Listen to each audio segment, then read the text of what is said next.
Ok. Boa tarde. Como já foi anunciado, eu sou Roberto, sou professor da Unilab, que é a Universidade da Integração Internacional da Lusofonia Afro-Brasileira. Sempre a gente, quando tem a oportunidade de falar em público, faz questão de fazer um pouco de propaganda dessa proposta de ensino superior diferenciado, no sentido do público que a Unilab contempla, 50%, 40% dos seus estudantes são oriundos dos países africanos falantes da língua portuguesa. Então, assim, acaba que é uma universidade que se propõe a ser afro-referenciada, e no contexto da Unilab, nós temos o grupo de investigação marxista, GIM, sobre o qual eu estou na coordenação. E é nesse sentido que eu queria também demarcar uma outra fala, uma outra reflexão, que é exatamente a relevância desse evento, que estamos aqui na Universidade Estadual do Ceará, que é, na verdade, uma mobilização em torno de grupos que têm a referência marxista como um fio condutor para intervir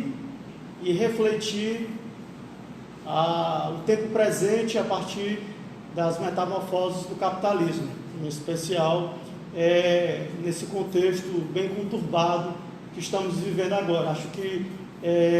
na verdade, um momento que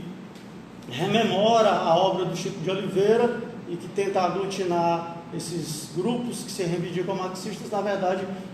fica a sugestão da gente tentar ampliar esse movimento em rede para que a gente possa, inclusive nessa conjuntura onde quem se referencia no marxismo é caçado na universidade, a gente possa estar fortalecendo essa trincheira da luta.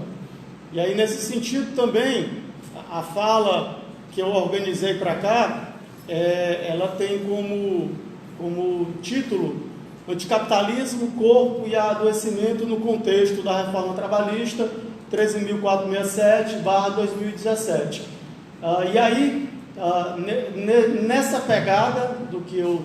me proponho a estar debatendo aqui com vocês, fazer um desvio um gancho a partir da obra do Chico de Oliveira. Não só da crítica da razão dualista, mas, e fundamentalmente, do ornitorrinco, né? Que é uma metáfora que, em uma síntese de uma alegoria de um animal que, na evolução das espécies, é um ser híbrido, dotado de qualidades de répteis, mamíferos e aves.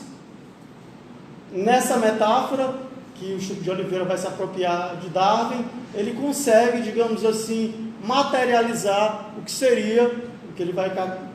conceitualmente falar do que seria o modo de produção do capitalismo no Brasil, no contexto mais recente da virada do século XX para o século XXI. Né? E aí essa metáfora me sugere brincar, em certo sentido, que somos todos ornitorrincos, né? À medida em que a gente pode pensar também na imagem do Frankenstein, né? De como, nesse lastro histórico de formação da conjuntura do capitalismo brasileiro, nos tornamos essa coisa híbrida, que é uma não coisa, que é um eterno vir a ser, que não chega a lugar nenhum, né? É esse animal que tem bico de pato, que tem corpo de mamífero, que tem a estrutura inferior de réptil e que põe um ovo. Então, é exatamente nessa metáfora que a gente vai tentar aqui, a partir da relação da perspectiva anticapitalista, corpo e adoecimento no contexto da reforma trabalhista, dizer exatamente a partir do Chico de Oliveira, como o próprio Sobral apontou agora há pouco, ele já trazia isso que a gente chama hoje a palavra até da moda, né, de precarização do mundo do trabalho. Eu tenho umas pescas aqui que eu anotei no celular, que está no modo avião. Vou pedir aqui a paciência de vocês para me ir dialogando a partir disso.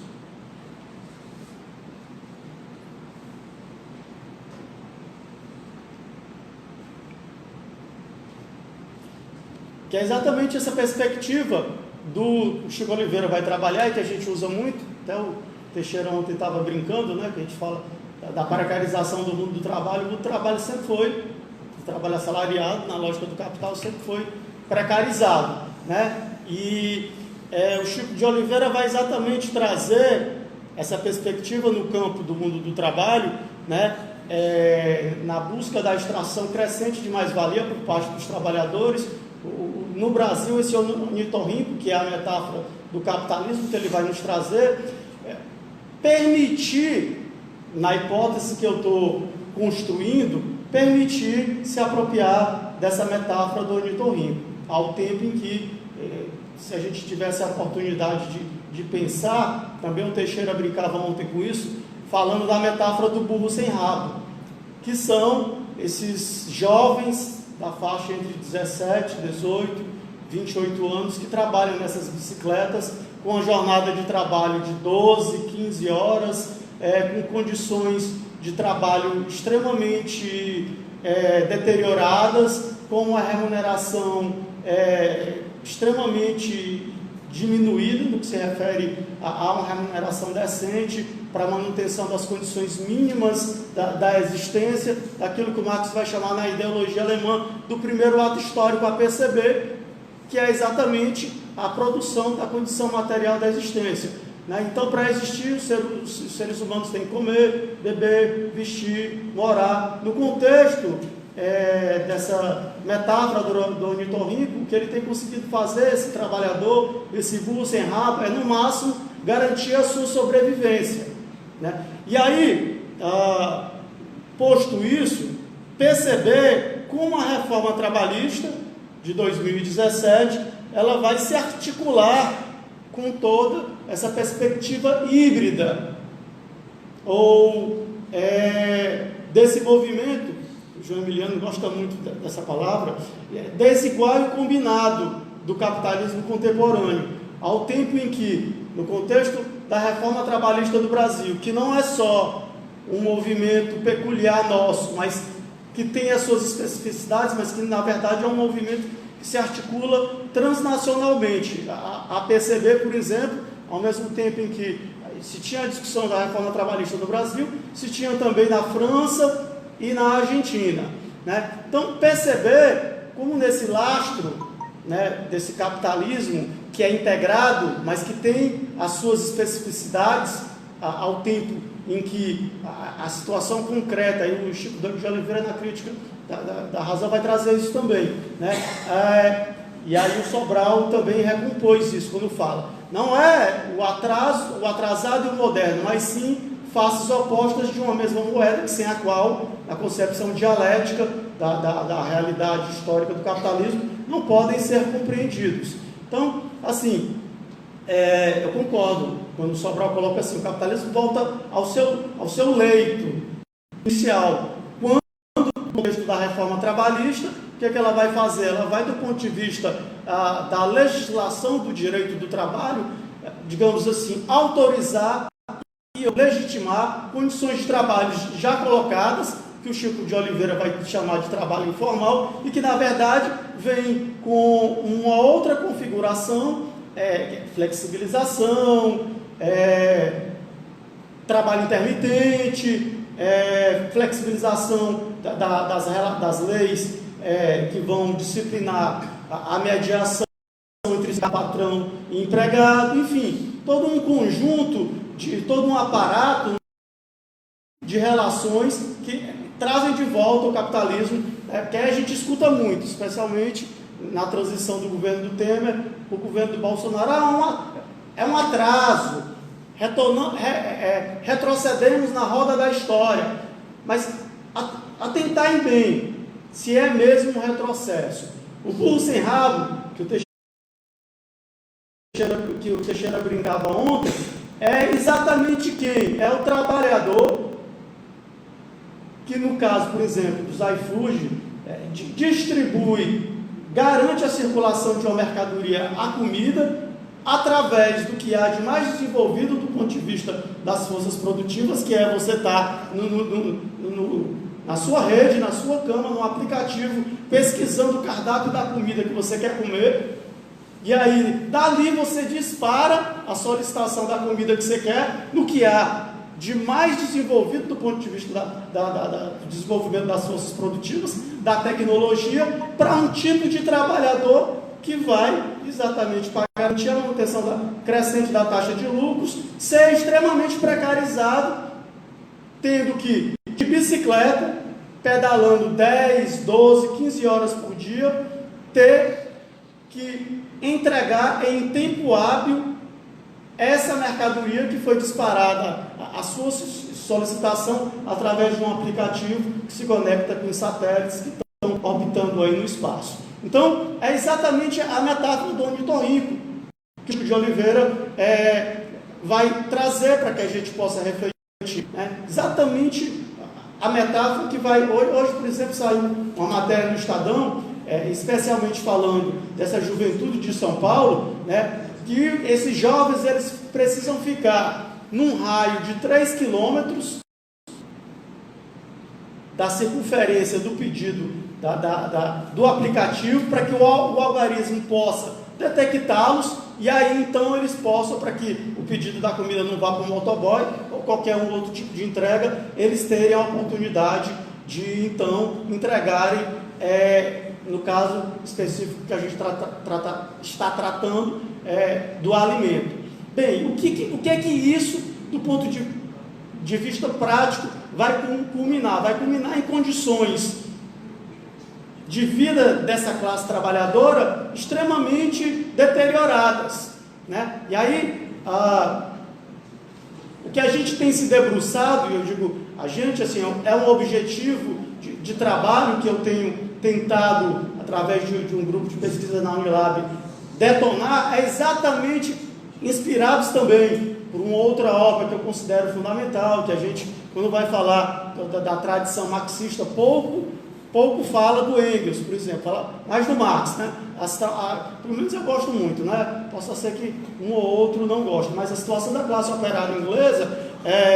que é um clássico no meu entender, o Engels inaugura um tipo de pesquisa, que é exatamente, que ele vai dizer lá, que durante um determinado, ele escreve inclusive uma carta para o Marx, que durante um determinado período de tempo ele teve que se abstrair de estar entre vinhos e mulheres para poder exatamente viver e conviver com as precárias condições da classe trabalhadora, in loco, empiricamente. O nosso desejo, como pesquisa exatamente, no contexto de 2017 em diante, a partir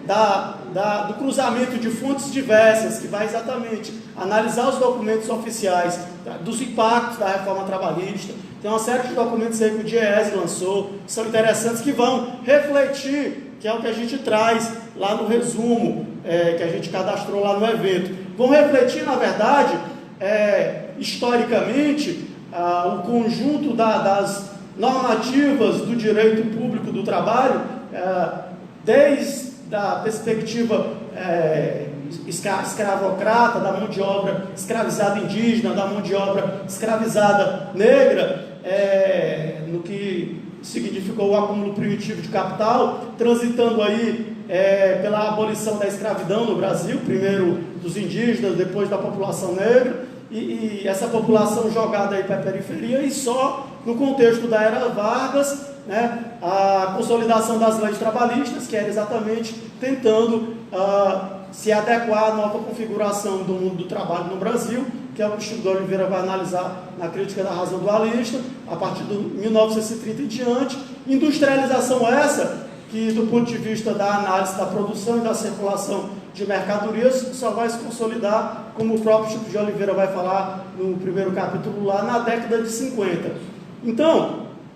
a reforma de 17, a reforma trabalhista de 17, ela, digamos assim, vai se contrapor à da era Vargas, exatamente no sentido de recompor, ou pelo menos tentar recompor a taxa de lucro no que se refere à exploração da classe trabalhadora. E aí, nesse sentido, com condições de trabalho hiper precarizadas, a gente vai exatamente chegar em uma outra instância interessante da nossa fala, que é exatamente a percepção do adoecimento pelo mundo do trabalho. E de como a perversão de um sistema social inviável de ser humanizado, como o próprio Chico de Oliveira vai, num dado momento, caracterizar a própria figura do Lula como um descarado, né, na tentativa de humanizar uma relação social que, por essência, tem como fundamento a exploração mútua entre os indivíduos, né, exatamente na perspectiva de que toda essa imagem do ornitorrinco que a gente quer trazer, exatamente dizer que também o Marx e o Engels vão ter, né, de como essa força de trabalho, uma vez hiper precarizada ou explorada, passa por uma tendência corporal de adoecimento.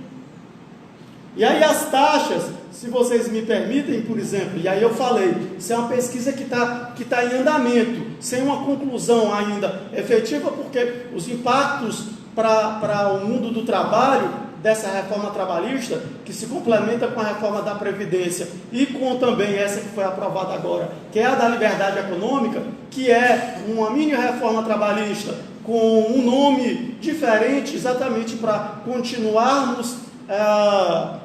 na passividade, na mesmice, sem a luta na perspectiva do anticapitalismo, que a gente também vai já falar aqui, mas a gente precisa se debruçar também com mais cautela e mais criticidade no que se refere a essa lei que foi aprovada aí, que é a lei da liberdade econômica. Ela é, assim, junto com a reforma da Previdência e a reforma trabalhista de 17, trazer efeitos nefastos para a classe trabalhadora. Segundo, por exemplo, e aí eu estou dizendo, né, é uma coisa que está em movimento. Então, até agora, o que eu trago para apresentar para vocês, que a gente já conseguiu avançar? Dados até 17. De 17 em diante, inclusive, a gente tem tido trabalho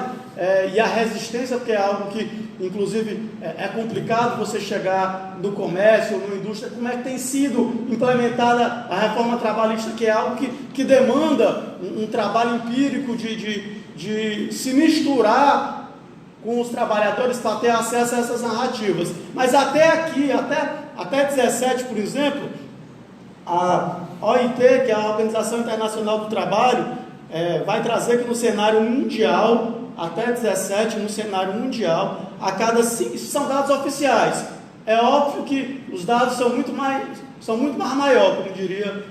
o sujeito, né? Esses são dados oficiais. A cada 5 minutos, 20 pessoas morrem de acidente de trabalho, perfazendo 2,3 milhões de mortes por acidentes e doenças dos trabalhadores. Segundo ainda os dados da OIT, mundialmente, mais de 313 milhões de trabalhadores sofrem acidentes laborais não fatais a cada ano, o que equivale a 860 mil pessoas feridas no trabalho diariamente. Enquanto isso, a cada dia, 6.400 pessoas morrem em sinistros ou doenças profissionais, resultando em 2,3 milhões de mortes a cada ano. Nesse sentido, os trabalhadores estão submetidos a um processo histórico de exploração e dilapidação dos valores humanos, diante da constituição de uma sociabilidade pouco interessada em condições de vida e ou trabalho para os setores menos favorecidos. São dados mundiais, até 17, e dados oficiais. É óbvio que esses dados são muito maiores, porque as empresas, os patrões, eles escamoteiam esses dados ao máximo possível. Para a realidade brasileira, conforme os dados disponibilizados pelo Observatório Digital de Saúde e Segurança do Trabalho, MPT-OIT, no período entre 2012 e 2017, as estatísticas apontam que a cada 48 segundos tem-se um acidente de trabalho. No Brasil, entre de 12 e 16, a cada 48 segundos tem-se um acidente de trabalho. Sendo catalogados oficialmente cerca de 3.879.753 acidentes no período entre 2012 e 2017. As estimativas indicam ainda aproximadamente 14.412 mortes acidentárias notificadas. Uma morte em acidente estimada a cada 3 horas, 38 minutos e 43 segundos, entre os anos de 2012 e 2013. Entretanto, os dados estatísticos, como eu já falei, são apenas a ponta de um iceberg. Esses números podem ser ainda maiores, tendo em vista que grande parte das empresas não segue a obrigatoriedade de emitir a comunicação de acidente de trabalho, CAT, e ainda o novo contexto que emerge da Lei 13.467/2018, que trata da reforma trabalhista e que, nas nossas hipóteses, pelos dados que a gente vem aqui anunciando para vocês, se até 2017, sem a flexibilização das leis trabalhistas, como a reforma trabalhista de 17 traz, sem o conjunto perverso de novo disciplinamento do mundo do trabalho, que, por exemplo, no que se refere a acidente de trabalho, por exemplo, precisou o Supremo Tribunal Federal se posicionar recentemente, revendo uma posição no que se referia às condições de insalubridade à mulher gestante, porque a reforma trabalhista não considerava algumas condições como insalubres para as mulheres gestantes. E aí foi preciso que sindicatos e órgãos ligados ao direito do trabalhador e não dos empresários reivindicassem uma revisão dessa perspectiva. O que é que a gente está querendo, então, em nossas hipóteses, fazendo esse desvio com o Chico de Oliveira, dizer mais uma vez que esse ornitorrinco somos todos nós, né? Esse ser que é nem uma coisa nem outra, que nem é mamífero, nem é ave, nem é réptil, e são as várias formas de ser da evolução animal, né? De que, transmutando isso para as relações sociais de produção capitalista, todos nós, trabalhadores e trabalhadoras, somos esse ornitorrinco. E aí,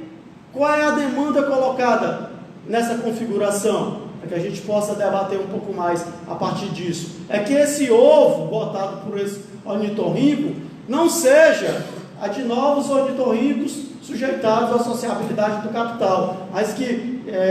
pensando em estratégias anticapitalistas, a gente possa demandar formas aí de auto-organização que não culminem nas sucessivas derrotas que a classe trabalhadora vem tendo até então, que é o que a gente tem tido. São sucessivas derrotas, né, com pontuais e necessárias articulações que vão na contracorrente dessa avassaladora onda que varre a classe trabalhadora nessa virada do século XX para o século XXI. O capitalismo, de maneira voraz, se metamorfoseia mais uma vez para se perpetuar com um projeto hegemônico de sociabilidade, e a classe trabalhadora não tem conseguido, do ponto de vista de um contraponto, se organizar na direção de subverter essa ordem das coisas. Alguns estudiosos aí têm apontado, com perspectiva entusiasmada, manifestações feitas por esses novos trabalhadores, por exemplo, da Uber. Ontem, por exemplo, em Fortaleza, teve uma manifestação ali pertinho do Castelão, articulada através do aplicativo da Uber. Eu peguei o Uber ontem para vir para cá, e o cara falava, ele estava se comunicando exatamente com os camaradas disso,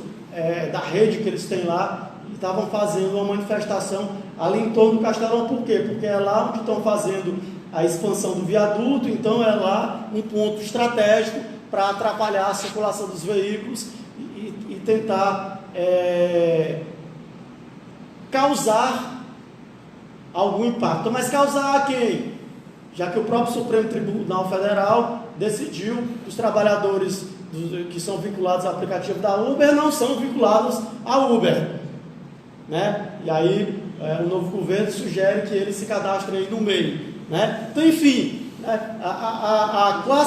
classe trabalhadora, hoje, no século XXI, peculiarmente no Brasil, vive uma conjuntura de reinvenção, inclusive, das formas de luta, vez que as formas de exploração do mundo do trabalho também constantemente têm se metamorfoseado. E aí, assim, nesse processo, o adoecimento pelo mundo do trabalho, nas pesquisas que a gente tem se preocupado em fazer, imagine você passar 15, 12 horas andando com uma caixa de isopor de 45 litros, vai dar aí 45 quilos, rodando, subindo e descendo ladeira, zigue-zagueando numa travessia de vida ou de morte no trânsito de Fortaleza, correndo o risco de ser atropelado, causando adoecimento em deformidades físicas da coluna e atrapalhando o trânsito. E criando, mas atrapalha porque as ruas elas não têm ciclovias para as bicicletas, né? Morreu na contramão atrapalhando o trânsito, né? Tem uma imagem que circulou recentemente que são essa molecada, porque tem um momento de pico, que é a hora do almoço e da janta, e tem um momento do refúgio, entre 13, 15 horas até 17 horas. Tem uma imagem que foi tirada no centro de São Paulo, esses jovens com a cabeça metida dentro do isopor, tentando descansar, dormindo no chão ou em pedaços de papelão, em condições precárias. Ou seja, o próprio Ministério do Trabalho tem esses dados também, trabalhadores que entram em depressão, enfim, diversas formas de adoecimento que a gente considera uma dimensão importantíssima para problematizar a partir do mundo do trabalho, em especial a partir da reforma trabalhista de 17 do século XXI no Brasil, e que tem sido assim, preocupações do nosso trabalho em torno do grupo de investigação marxista na Unilag, sem uma conclusão final, porque é uma pesquisa que ainda está em movimento, mas que, pelas hipóteses que a gente já tem, pelos dados que a gente anuncia aqui para os camaradas, são assim, de deixar-nos também tristes, né? E que caracteriza a perversão dessa sociabilidade, né? E que mais do que nunca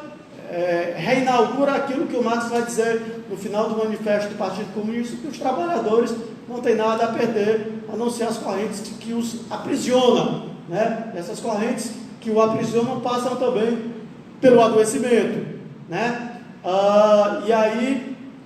pela necessidade de uma auto-organização, de uma autogestão horizontal, anticapitalista, radical, de ruptura com esse modo de produção que historicamente nos comprova repetidas vezes que é impossível de ser humanizado. Basta evocar a ilusão que foi o governo do PT do Brasil, que recompõe tudo que o Chico de Oliveira vai falar, de que nada mais, nada menos de que foram políticas assistencialistas, clientelistas, e ainda hoje a gente vive essa ilusão romântica da campanha Lula livre como algo que vai recompor ao tempo em que o judiciário recua nas condenações do Lula e o Lula volta e vai revogar tudo e vai ficar tudo bem. É como se o espectro de tudo isso também não tivesse gestado também por toda essa conjuntura. Por fim ainda, e não menos importante e necessário, pegando a ponte, por exemplo, aí do Futurice, eu queria recompor e rememorar aqui com os camaradas um documento importantíssimo que a gente precisa se debruçar e debater, que foi um documento do governo Temer, que foi solicitado junto ao Banco Mundial, chamado Um Ajuste Justo, Análise da Eficiência e Equidade dos Gastos Públicos no Brasil e que vai trazer exatamente debates com a reconfiguração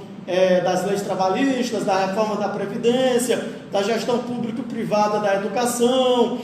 enfim, e de temas interessantes que são atuais para que a gente esteja trabalhando, e é um documento que eu acho que a gente precisa debater com mais profundidade. É isso, são essas as considerações que eu queria trazer aqui para os camaradas e me colocar aberto ao debate, e por fim mesmo, falar da necessidade, da importância da gente continuar, pelo menos do estado do Ceará, a articular a rede de grupos marxistas para que a gente possa, nessa trincheira, resistir juntos, firmes e fortes, sem recuar.